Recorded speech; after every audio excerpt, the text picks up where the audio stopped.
We Jungkook से मिलने जाता है और वी जाके देखता है कि जंगकुक शुगा के पास बैठा हुआ है और डॉक्टर शुगा को एग्जामिन कर रहे हैं। वी जंगकुक को कहता है कि जंगकुक मुझे तुमसे एक इम्पोर्टेंट बात करनी है, हम क्या बाहर जा सकते हैं? तो जंगकुक कहता है कि ठीक है, चलो कोई बात नहीं। जेहोप तुम शुगा का ख्याल रखना, मैं थोड़ी देर में आ रहा हूँ। इतने में नामजन भी आ जाता है और नामजन कहता है कि मैंने भी तुमसे इम्पोर्टेंट बात करनी है, इसलिए तुम लोग चलो। तो जेहोप और शुगा कहते हैं कि क्या तुम लोग हमारे सामने बात नहीं कर सकते? तो इतने में जंगकुक कहता है कि अभी डॉक्टर यहाँ पे मौजूद है और तुम्हारे एग्जामिन कर रहे हैं, हमें इम्पोर्टेंट बात करनी है, हम तुम्हें आके बताएंगे जब डॉक्टर चले जाएंगे। तो डॉक्टर कहते हैं कि आप लोग बात कर लो, मैं बाद में एग्जामिन कर लूँगा, अभी वैसे भी बहुत ज़्यादा टाइम है। तो जंगकुक कहता है नहीं, आप एग्जामिन करें। जंगकुक वी और नामजून बाहर चले जाते हैं। वी बाहर जाके कहता है आई एम सॉरी जंगकुक, मैंने तुम्हारी बात नहीं सुनी। सेकेंडली जिमिन की हालत ख़राब है और जब हमें पता चला कि जिमिन का एक्सीडेंट हो गया तो वी जंगकुक कहता है क्या जिमिन का एक्सीडेंट हुआ, ये कब हुआ? तो वी कहता है अभी ये बताने की बात नहीं है, जिमिन का एक्सीडेंट हुआ और हम लोग जैसे ही वहाँ पे पहुँचे तो हमने नोटिस किया कि जिमिन की कार का एक्सीडेंट किसी और कार के साथ नहीं बल्कि रोड के साइड वाले बैनर के साथ हुआ था। हमने वहाँ पे नोटिस किया कि जिमिन की आगे वाली कार का एरिया पूरा डिस्ट्रॉय हो चुका है, जहाँ पे ड्राइविंग सीट भी है, जिसकी वजह से जिमिन बहुत ज़्यादा इंजर्ड हो गया। लेकिन हमने नोटिस किया कि वहाँ पे ना सिर्फ जिमिन की नहीं बल्कि एक और इंसान की इंजर्ड बॉडी थी। हम उसको भी हॉस्पिटल ले आए। मुझे वो लड़का सस्पिशियस लग रहा था क्योंकि उसने मास्क पहना हुआ और उसकी फुल बॉडी ब्लैक कलर में कवर थी और उसके पास बुलेट प्रूफ लाइफ जैकेट भी थी। जंगकुक कहता है तुम्हारे कहने का क्या मतलब है? तो वी कहता है ऑब्वियसली एक ही मतलब है, ये इंसान जिमिन को स्पाई कर रहा था। तो जंगकुक कहता है तो तुमने पता लगाया कि ये कौन है? तो वी कहता है हाँ, मैंने पता लगाया। मैंने वहाँ जब इसका पता लगाया तो मुझे पता चला कि ये कोई और नहीं बल्कि जैक्सन का राइट हैंड बॉडीगार्ड है। जंगकुक वहाँ पे शॉक्ड होता है और कहता है क्या जैक्सन हमें स्पाई कर रहा है? तो आर्यन कहता है ना सिर्फ यही बल्कि जिमिन ने जब तुम शुगा को लेने के लिए जिमिन के घर गए तो जिमिन को सिर्फ यही बात का डर था कि वहाँ पे आसपास बहुत सारे लोग स्पाई कर रहे हैं और उसको डर था कि वो कहीं जंगकुक या किसी और को हर्ट ना कर दें। नामचंद कहता है कि जिमिन को सिर्फ इस बात का डर था तो जिन ने उसको स्लीपिंग इंजेक्शन दे दिए थे और जैसे ही वो उठा तो उसकी तबीयत बहुत ज़्यादा ख़राब थी, उसको चक्कर आ रहे थे और उसका ब्लड प्रेशर भी बहुत ज़्यादा हाई था। लेकिन उसने सिर्फ ये बात तुम्हें बताने के लिए कि तुम लोगों पे लोग स्पाई कर रहे हैं वो तुम्हारे पीछे गया और तुम लोगों के पीछे गया और उसकी कार का एक्सीडेंट हो गया। और एक बात और नोटिस की कि जब हमने शुगा को मिशन के लिए भेजा तो शुगा की बॉडी के अंदर एक चिप लगी हुई थी और शुगा के पास भी एक चिप थी, लेकिन जिन लोगों ने शुगा को किडनैप किया उन्होंने ना शुगा की चिप देखी और ना ही उसके बॉडी को देखा बल्कि डायरेक्टली उसको मारने लग पड़े। और शुगा ने भी बताया था कि उससे किसी चीज़ के बारे में नहीं पूछा। जंगकुक कहता है मुझे अब पूरी यकीन हो गया ये सब कुछ जैक्सन का काम है और मैं उसको नहीं छोड़ूंगा। आर्यन कहता है अभी हमें कुछ नहीं पता कि जैक्सन किधर है, तकरीबन इट्स बिन 3 मंथ्स जैक्सन यहाँ से गायब है। जंगकुक कहता है कि लेकिन हम जैक्सन को ढूंढ लेंगे। नामचंद कहता है अगर जैक्सन आउट ऑफ कंट्री हुआ हम कुछ नहीं कर पाएंगे, तुम्हें पता है।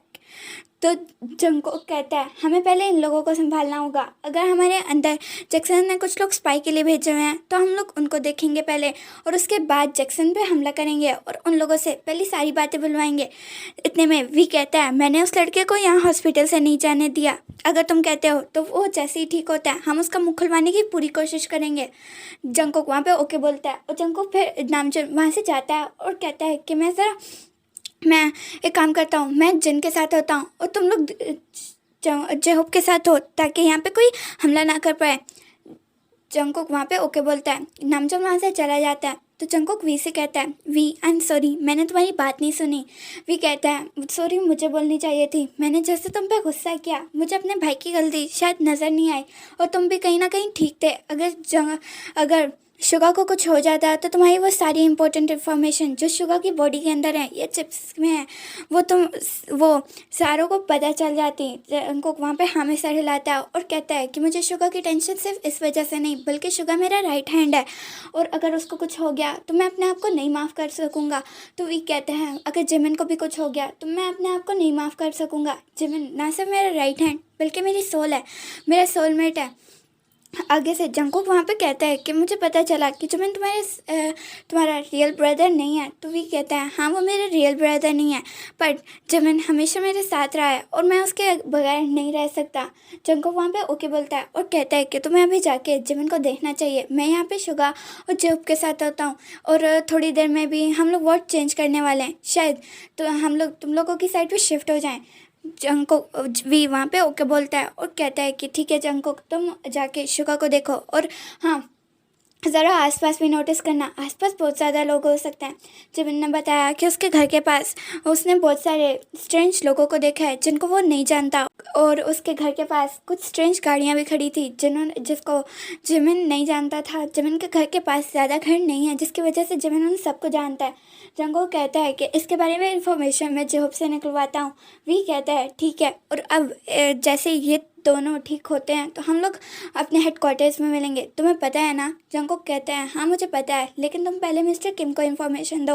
और वी कहता है तुम मिस्टर जॉन को भी बता दो कि आगे हम क्या करने वाले हैं। जंगकुक वहाँ पे ओके बोलता है और चला जाता है। वी भी वहाँ से चला जाता है। वी अपने बॉडीगार्ड्स को कहता है तुम जरा जंगकुक वाली साइड पे भी आधे चले जाओ और आधे यहाँ पे खड़े हो जाओ, क्यों और यहाँ पे आसपास किसी स्ट्रेंज लोगों को देखा तो हमें फौरी खबर करना। उनके बॉडीगार्ड्स ओके बोलते हैं और वहाँ से आधे जंगकुक की तरफ चले जाते हैं और आगे आधे वी की तरफ।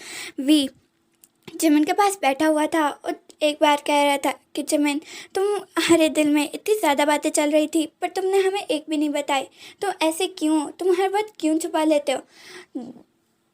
नामचुन और जिन भी साइड पे बैठे हुए थे तो नामचुन कहता है कि शायद ये हम लोगों को टेंशन नहीं देना चाहता था जिसकी वजह से इसने सब कुछ खुद करने का फैसला किया, लेकिन अकेलेपन में ये भूल गया कि ये अकेला है, इसके साथ इसको हमें बताना चाहिए था। वी भी वहाँ पे हमें सर हिलाता है और कहता है कि पता नहीं इसको क्या जुनून चढ़ा हुआ होता है जो ये हर काम अकेले करता है। इतने में एक लड़की आती है और वी के पास आके बैठती है और कहती है हेलो मिस्टर किम त्योंग, मैं जिमिन की दोस्त हूँ। तो वो कहती है जिमिन वी उस लड़की की तरफ देखता है और कहता है मैंने आपको पहचाना नहीं, जिमिन की तो कोई दोस्त नहीं है। तो वो लड़की कहती है शायद मिस्टर जिमिन ने आपको बताया नहीं, मैं उसकी एक्स गर्लफ्रेंड हूँ, लेकिन मैंने उससे ब्रेकअप कर लिया था। तो वी वहाँ पे हैरान होता है और कहता है कि तुम जिमिन की एक्स गर्लफ्रेंड, जिमिन की तो कोई गर्लफ्रेंड ही नहीं है। तो वह लड़की कहती है कि शायद मिस्टर जिमिन ने आपको बताया नहीं है। वो लड़की कुछ पिक्चर्स मिस्टर वी को दिखाती है और कहती है कि अब आपको यकीन हो जाएगा। वी उन पिक्चर्स को देखता है जिसके अंदर जिमिन ने उस लड़की को हक किया हुआ था, एक में किस किया हुआ था।